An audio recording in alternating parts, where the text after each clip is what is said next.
Queen of Latin music হিসেবে নিজের পরিচিতি তৈরি করেছেন সাকিরা। গানের পাশাপাশি নাচেও সমান দক্ষ তিনি। এবার ভারতে আসছেন সাকিরা। 10ই এপ্রিল মুম্বাইয়ে ও 15 এপ্রিল দিল্লিতে অনুষ্ঠান করবেন শিল্পী।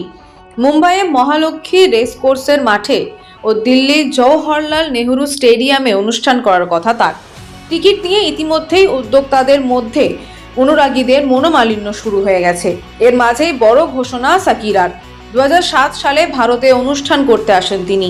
তারপরে সাকিরার এ দেশে আর আসা হয়নি। যদিও অনন্ত অম্বানির পাক বিবাহ অনুষ্ঠানে গেয়েছেন তিনি, কিন্তু সেটা ভারতে হয়নি।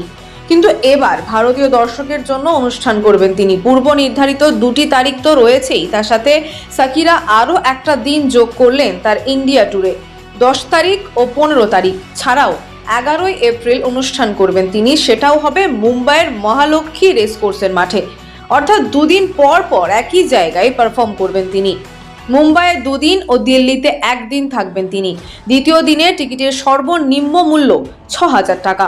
যদিও অতীত বলছে, যখনই কোনো আন্তর্জাতিক খ্যাতিসম্পন্ন তারকা ভারতে অনুষ্ঠান করতে এসেছেন তখনই টিকিটের দাম আকাশ ছুঁয়েছে। সেটা দুয়া লিপা হন কিংবা এনরিকে। তবে 11 তারিখের টিকিটের দাম সেই তুলনায় অনেকটাই কম।